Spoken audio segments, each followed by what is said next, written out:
Ladies and gentlemen, we may be approaching a fateful hour. D-Day is here. The invasion has begun.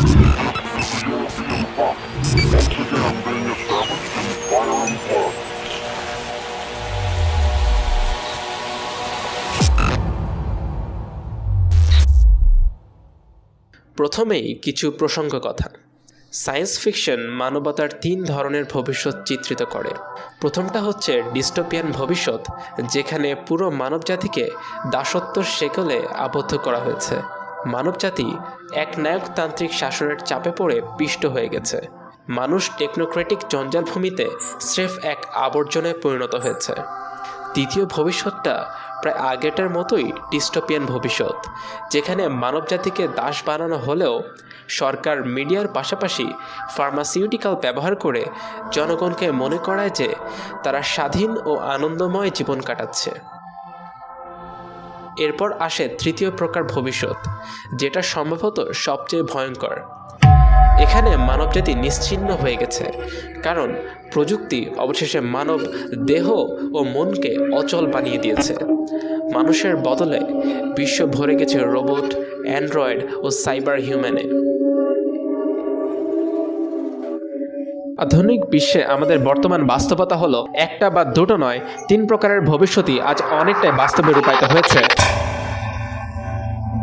আমাদের বলা হয় যে চলতি বছরটা হয়তো পারফেক্ট না, তবে এবছর মানব ইতিহাসের যে কোনো সময়ের চেয়ে উত্তম, কারণ মানুষ প্রতিনিয়ত উন্নতি করছে। স্থির অর্থনৈতিক প্রবৃদ্ধি, প্রযুক্তিগত উন্নতি এবং নৈতিক উন্নতিও হচ্ছে, যেহেতু মানুষ নতুন নতুন মানবাধিকার আবিষ্কার করছে। স্বাধীনতার নতুন নতুন চিন্তাধারা মানুষের মনে বিজয়ী বেশে প্রবেশ করছে। মানুষ ইতিহাসের যে কোনো সময়ের চেয়ে উত্তম সময়ে অবস্থান করছে, অন্তত আমাদেরকে এমনটাই বলা হয়। তবে প্রকৃত বাস্তবতাটা কি? আধুনিক মানুষের জীবনটা দেখুন। জন্ম থেকে মৃত্যু পর্যন্ত সে নিজেকে বিভিন্ন প্রতিষ্ঠানের গণ্ডির ভেতর আবিষ্কার করে। সে রাষ্ট্রচালিত এক প্রতিষ্ঠানে জন্মগ্রহণ করে, অর্থাৎ হাসপাতালে। দুনিয়ায় আসার কিছু সময়ের মধ্যেই ডাক্তাররা তাকে ধরে ওজন মাপে, আকার মাপা হয়, শরীরে পুশ করা হয় ইনজেকশন। 1-2 দিন পর হয়তো সে সেখান থেকে বের হতে পারবে, কিন্তু এরপর কি হয়? তার মা এক শক্তিশালী স্বাধীন নারী, যিনি কারো ধার ধারেন না, যিনি সাংসারিক চাহিদা পূরণ করার জন্য ক্লান্তিকর এক চাকুরি করেন। পরিসংখ্যান মতে এই মায়ের সিঙ্গেল মাদার হওয়ার এবং স্বামী কিংবা দায়িত্বশীল কোনো পরিবার না থাকার সম্ভাবনাই বেশি। ফলে বাচ্চার দেখাশোনা করার জন্য কেউ থাকছে না। সদ্যজাত শিশুকে আরেকটি প্রতিষ্ঠান অর্থাৎ ডে কেয়ারে দিনের অধিকাংশ সময় কাটাতে হচ্ছে। বাচ্চার দেখাশোনা করছে পেশাদার কিছু লোক। 4 বছর বয়সে তাকে আরেকটা প্রতিষ্ঠানে ভর্তি করা হয়, যেখানে আরও কিছু পেশাদার লোক নিশ্চিত করে যে শিশুটির যথাযথ শিক্ষা অর্জন হচ্ছে। দিনে 8 ঘন্টা, সপ্তাহে 40 ঘন্টা তাকে সরকার নির্ধারিত কারিকুলাম অনুসারে শিক্ষা দেওয়া হয়। সে যেন একজন অনুগত নাগরিক, অনুগত কনজিউমার হিসেবে বড় হয়, সেটা নিশ্চিত করা হয়। সে বড় হয়ে আরেকটা প্রতিষ্ঠান অর্থাৎ কলেজে যায়, যেখানে তাকে একজন প্রোডাক্টিভ নাগরিক হওয়ার ট্রেনিং দেওয়া হয়, যেন সে রাষ্ট্রের শেখানো বিশ্বাসে বিশ্বাসী হয়, রাষ্ট্রের শেখানো পথের বাইরে যেন ভাবনা চিন্তা না করে।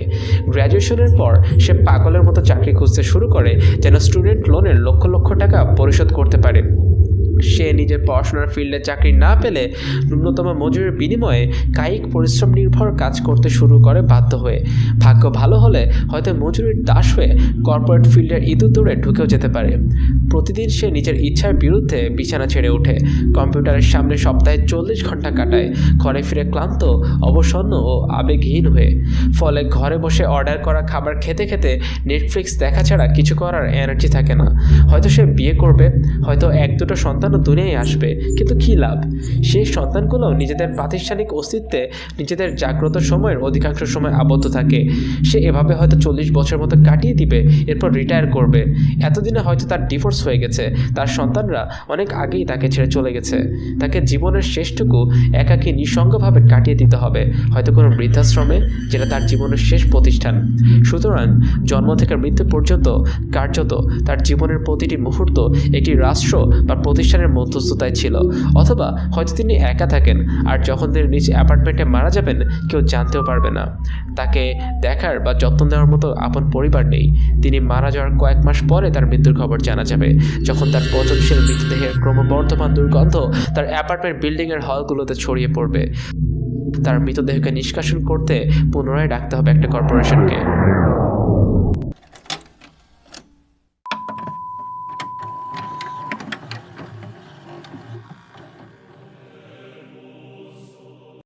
এ দুঃখজনক অস্তিত্ব অস্বাভাবিক নয়, এটাই স্বাভাবিক হয়ে গেছে। এভাবেই সিস্টেম ডিজাইন করা হয়েছে। বস্তুবাদী প্রগতিশীল ওয়ার্ল্ড ভিউয়ের এটাই যৌক্তিক পরিণতি। সর্বোপরি বস্তুবাদীদের মতে সত্যিকারের সুখ কাল্পনিক পরকালের প্রতিশ্রুত স্বর্গে পাওয়া যাবে না। এ জীবনটাই সব, আর বস্তুগত দেহই কেবল বিদ্যমান। জীবনের অর্থ হল দৈহিক আনন্দকে সর্বোচ্চকরণ এবং কষ্ট ও পরিশ্রম কমানো, এবং কষ্টকে কমানোর সেরা ও সম্ভবত একমাত্র উপায় হচ্ছে ভোগবাদিতা। মানুষকে আরও খাবার, আরও বিনোদন, আরও গ্যাজেট দিয়ে তাকে ভোগবাদে ডুবিয়ে রাখো। আরও প্রযুক্তি আর অটোমেশন আবিষ্কার করো যেন জীবন আরও সহজ হয়ে যায়। মানুষ যত জিনিস কিনবে ও সেবা উপভোগ করবে তারা তত সুখী হবে, তত স্বাধীন হবে। প্রথম বছরে আপনার থাকবে একটা গাড়ি, পরের বছরে পাওয়ার স্টিয়ারিং যোগ করে গাড়িটাকে আরও উন্নত করা হবে। তার পরের বছর এয়ারব্যাগ, ব্লুটুথ, জিপিএস ইত্যাদি যোগ করে গাড়িটাকে উন্নততর করা হবে। এরপর আসবে সেলফ ড্রাইভিং গাড়ি। তবে এখানেই শেষ নয়, পণ্যগুলো হবে আরও উন্নত, সংখ্যাও বাড়বে পণ্যের। এটাই অগ্রগতি। জন লোকি, জন স্টুয়ার্ট মিল, জেরেমি বেন্থাম ও অ্যাডাম স্মিথের মতো উদারপন্থী চিন্তাবিদ ও প্রাথমিক যুগের অর্থনীতিবিদরা সবাই প্রগতিবাদী ছিলেন। তারা সকলেই একমত হয়েছিলেন যে মানুষের সুখ পণ্য ও সেবা গ্রহণের সাথে সম্পর্কযুক্ত, এবং আরও পণ্য ও সেবা ভোগ পরিশেষে স্বাধীনতা, সমতা এবং সুখ নিয়ে আসবে। কমিউনিস্ট চিন্তাবিদরাও একই চিন্তা লালন করত। প্রকৃতপক্ষে কমিউনিজম বস্তুবাদী দর্শন হওয়ায় তারা সম্পূর্ণ একমত যে মানুষের সুখ কেবল আরও বেশি পণ্য ও সুবিধা ভোগের মাধ্যমেই আসতে পারে। লিবারালদের সাথে কমিউনিস্টদের মত পার্থক্যের একমাত্র জায়গা হচ্ছে কিভাবে পণ্য ও সেবাগুলো অর্জন করা যায় সেদিক দিয়ে। তবে উভয়ের অন্তর্নিহিত বস্তুবাদী চেতনা একই। অবিরত ভোগ কি মানুষকে স্বাধীনতা ও সুখ দিতে পারে? অবশ্য সুখের কিছু দিককে ভোগের সাথে সম্পৃক্ত করা যায়, যেমন খাদ্য, বাসস্থান, জীবনের মৌলিক চাহিদা ইত্যাদি। কিন্তু সুখের অধিকাংশই ভোগের উপর নির্ভর করে না, অথবা দৈহিক আনন্দের সাথে এর সম্পর্ক নেই। সুখ আসে বিপরীত লিঙ্গের কারোর সাথে এক ভালোবাসাময় পবিত্র বন্ধনের মাধ্যমে। সুখ আসে প্রিয়পূর্ণ পরিবার ও অনুগত শিশুদের নিয়ে জীবন পরিচালনায়। অন্যান্য মানুষের সাথে পরিচয় ভাগ করে নেওয়ার মাধ্যমে পাওয়া যায় আনন্দ। সুখের এই সুগভীর উৎসগুলো ভোগবাদী নয়। প্রকৃতপক্ষে ভোগবাদী অর্থনীতি এসব রক্তের সম্পর্ককে বিনষ্ট করতে এবং এসব সম্পর্কের বিকল্প আনতে ব্যাপক প্রচেষ্টা চালায়। বৈবাহিক দায়িত্বের বোঝা নেওয়ার কী দরকার যদি স্মার্টফোনে সেক্স অ্যাপ অথবা অনলাইন পর্নোগ্রাফি দিয়ে চাহিদা মেটানো যায়? কষ্ট করে নিজের ঘাড়ে সন্তান বড় করার বোঝা নেওয়ার কী দরকার যেখানে ডে কেয়ার সেন্টারে তাকে রেখে যে ক্যারিয়ারের লক্ষ্য অর্জন করা যায়? স্রষ্টার ইবাদত করার, ইমানদার ব্যক্তিদের সাথে চলাফেরা করার কি দরকার যেখানে চটকদার মোটিভেশনাল স্পিকারের সোশ্যাল মিডিয়ায় প্রচারিত ভিডিও দেখে সাময়িক অনুপ্রেরণা লাভ করা যায়? ভোক্তা নির্ভর প্রযুক্তির মানব জীবনের সকল ক্ষেত্রে অনুপ্রবেশ আধুনিক সমাজকে স্বার্থপর ও বস্তুবাদী বানিয়েছে। ফলস্বরূপ মানুষ আরও হতাশা, একাকিত্ব, নিঃসঙ্গতা ও দুর্দশাগ্রস্ততায় ভুগছে। জীবনকে উপভোগ্যকারী সকল উপাদান থেকে তারা বিচ্ছিন্ন।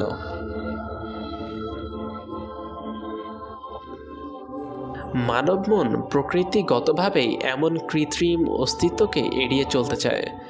আধুনিক মানুষের বেঁচে থাকার একমাত্র উপায় হলো ক্রমাগত মাদক, অ্যালকোহল, পেইন কিলার ও অ্যান্টি ডিপ্রেসেন্ট ব্যবহার করা, যেন নিজের অনুভূতি শক্তিকে অসাড় করে দেওয়া যায়।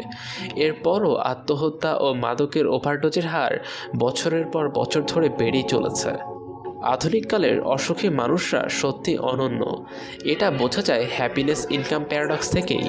উপার্জন বৃদ্ধির সাথে সমানুপাতে সুখ বৃদ্ধির সম্পর্ক নেই, যা বস্তুবাদীদের ধারণার সম্পূর্ণ বিপরীত।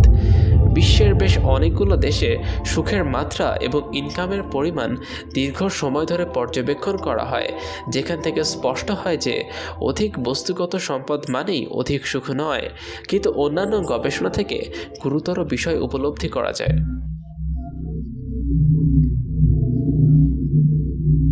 মৌলিক চাহিদাগুলো পূরণ হয়ে গেলে এরপর সুখের সাথে শক্তিশালী সম্পর্ক পাওয়া গেছে সামাজিক অবস্থান ও মর্যাদার উপর। অন্য কথায়, আপনি অন্যের চেয়ে কতটা ধনী। গবেষণায় দেখা গিয়েছে যে অন্যের চেয়ে সম্পদ ও মর্যাদায় এগিয়ে থাকা মানুষের সুখের মাত্রার উপর ব্যাপক প্রভাব ফেলে। এজন্যই একজন মিলিয়নিয়ার এত সম্পদ থাকার পরেও সে বিলিয়নিয়ারদের সার্কেলের মাঝে নিজেকে অসুখী ভাবে, আবার একজন বিলিয়নিয়ারও অন্যান্য মাল্টি বিলিয়নিয়ারদের সার্কেলে নিজেকে অসুখী ভাবতে পারে। এখানে প্যারাডক্সটা হচ্ছে, একজন ব্যক্তি সীমাহীনভাবে তার সম্পদের পরিমাণ বাড়াতে পারে, কিন্তু তার চারপাশে মানুষ যদি আরও দ্রুত সম্পদ বাড়তে থাকে তবে সময়ের সাথে সাথে তার সুখের মাত্রাও নিম্নগামী হবে। এই ঘটনাকে বলা হয় রিলেটিভ ইনকাম হাইপোথিসিস। গবেষকরা দেখেছেন যে যে ব্যক্তির আর্থিক ও সামাজিক অবস্থান তার চারপাশের মানুষদের চেয়ে এগিয়ে, সে স্বাভাবিকভাবেই বেশি কনফিডেন্ট, তার আত্মবিশ্বাস বেশি এবং সে অধিক সুখী। অন্যদিকে নিচু মর্যাদাওয়ালাদের ডিপ্রেশন, স্ট্রেস, মস্তিষ্ক বিকৃতি ও মানসিক অসুস্থতার প্রবণতা বেশি। সুখ ও অর্থনীতির মাঝের সম্পর্ক বোঝার জন্য বিষয়টা গুরুত্বপূর্ণ। যদি মানুষের সুখ তার সামাজিক অবস্থান ও মর্যাদার সাথে সম্পর্কিত হয়, তবে ক্রমবর্ধমান অর্থনৈতিক উন্নতি সুখের বদলে কেবল হতাশাই ডেকে আনবে। বিশ্বজুড়ে মানুষের মাঝে সম্পদের ব্যবধান ক্রমাগত বৃদ্ধি পাচ্ছে। বিশ্বের মাত্র 1% মানুষ পৃথিবীর অর্ধেক সম্পদের মালিক। ধনী ও দরিদ্রদের মধ্যকার সম্পদের ব্যবধানের এই পার্থক্য একদমই নজিরবিহীন। আর রিলেটিভ ইনকাম হাইপোথিসিস এর কারণে ডিপ্রেশনে আক্রান্ত ও হতাশাগ্রস্ত মানুষের পরিমাণও নজিরবিহীন হারে বাড়ছে। কাটা ঘায়ে নুনের ছিটা দিয়ে টিভি ও সোশ্যাল মিডিয়াগুলো ধনী ও বিখ্যাত ব্যক্তিদের ব্যক্তিগত জীবনের খুঁটিনাটি সাধারণ মানুষের কাছে উপস্থাপন করে, যা সমাজের মধ্যবিত্ত ও দরিদ্র মানুষদের হতাশার পারদকে কেবল ঊর্ধ্বমুখী করে। বিশ্বজুড়ে ছড়াতে থাকে হতাশা আর অসন্তুষ্টির মহামারী। এই প্যারাডক্সটা দেখুন। উন্নয়নশীল দেশগুলো গত কয়েক শতাব্দী পূর্বের অবস্থার সাথে তুলনা করলে বর্তমানে অনেকটাই ধনী, কিন্তু সম্পদের হার সমানুপাতিকভাবে বৃদ্ধি পেলেও ব্যস্তানুপাতিক হারে কমেছে সুখের মাত্রা। এটা কিভাবে সম্ভব? কারণ গত শতাব্দীর পশ্চিমা অর্থনৈতিক প্রবৃদ্ধির সাপেক্ষে তাদের অর্থনৈতিক উন্নতি কম, ফলে নিজেদের দরিদ্র মনে হয়। যেমন উপনিবেশবাদ ও পুঁজিবাদ নিশ্চিতভাবেই মুসলিম বিশ্বকে বস্তুগতভাবে সম্পদশালী করেছে, কিন্তু এরপরও সেখানকার মুসলিমরা নিজেদের দরিদ্র ও অসুখী মনে করে। কেন? কারণ ঔপনিবেশের আগে তাদের সম্পদ ছিল আপেক্ষিকভাবে পশ্চিমাদের চেয়ে বেশি, কিন্তু যদিও তাদের বর্তমান সম্পদের পরিমাণ আগের চেয়ে বেশি, কিন্তু পশ্চিমাদের সাথে তাদের সম্পদের ব্যবধানের পার্থক্য হ্রাস পেয়েছে। উপনিবেশবাদ ও অন্যান্য ফ্যাক্টরের কারণে পশ্চিমের অর্থনৈতিক প্রবৃদ্ধি দ্রুত ঘটেছে, সৃষ্টি হয়েছে অনতিক্রম্য সম্পদের ব্যবধানের। এ বৈশ্বিক অসমতা অপেক্ষাকৃত দরিদ্র দেশগুলোর জনগণকে ডিপ্রেশন ও মানসিক সমস্যায় জর্জরিত করেছে। অপরদিকে ধনী দেশগুলোর জনগণের জন্য তৈরি করেছে সুখানুভূতি, যারা শীর্ষে অবস্থান করে নিজেদের নিয়ে সন্তুষ্ট।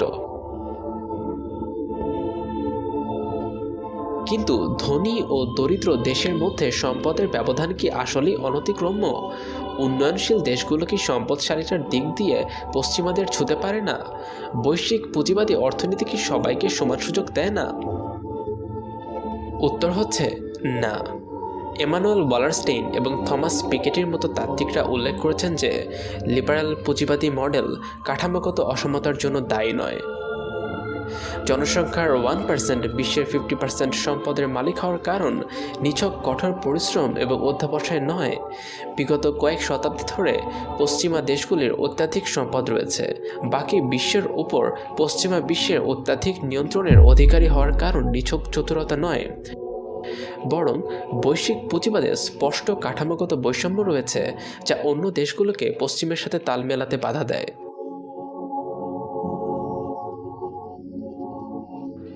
সমাজবিদ এমানুয়েল ওয়ালারস্টেইন উল্লেখ করেছেন যে পশ্চিমা বিশ্বে প্রযুক্তিগত বিপ্লবের সূচনার কারণে তারা বিশাল অঙ্কের পুঁজি সংগ্রহ করতে পেরেছিল। এগুলো ব্যবহার করে তারা অন্যান্য দেশের তুলনায় গবেষণা ও উন্নয়নে অনেকটাই এগিয়ে যায়, যার ফলে নতুন নতুন আবিষ্কার, উন্নত মানের পণ্য আনা সম্ভব হয়। অন্যান্য দেশগুলো প্রতিযোগিতায় টিকতে ব্যর্থ হয় এবং পশ্চিমের তুলনায় এক নিম্ন অর্থনীতির বেড়াজালে আবদ্ধ হয়ে পড়ে, যেখানে তারা স্বল্প পরিমাণে নিম্নমানের কাজ কাঁচামাল ও প্রযুক্তি দিয়ে নিম্নমানের পণ্য উৎপাদন করছিল। অন্যদিকে যেহেতু পশ্চিমা দেশগুলো উন্নত মানের প্রযুক্তি পণ্য নির্মাণ করতে পারে, তাই তাদের পণ্যের লভ্যাংশ বেশি থাকে, যেটা তারা পুনরায় গবেষণার পেছনে ব্যয় করে। এভাবে এ দুষ্টু চক্র চালু থাকে। গাঠনিক এ অসমতার কারণে অন্যান্য দেশগুলো পশ্চিমকে পেছনে ফেলতে পারে না। বিস্ময়কর অগ্রগতি ও ক্রমাগত অর্থনৈতিক প্রবৃদ্ধি আসলে এক আধুনিক দুঃস্বপ্ন, যা বিশ্বের অধিকাংশ মানুষকে সর্বদা হীনম্মন্যতায় নিমজ্জিত রাখে।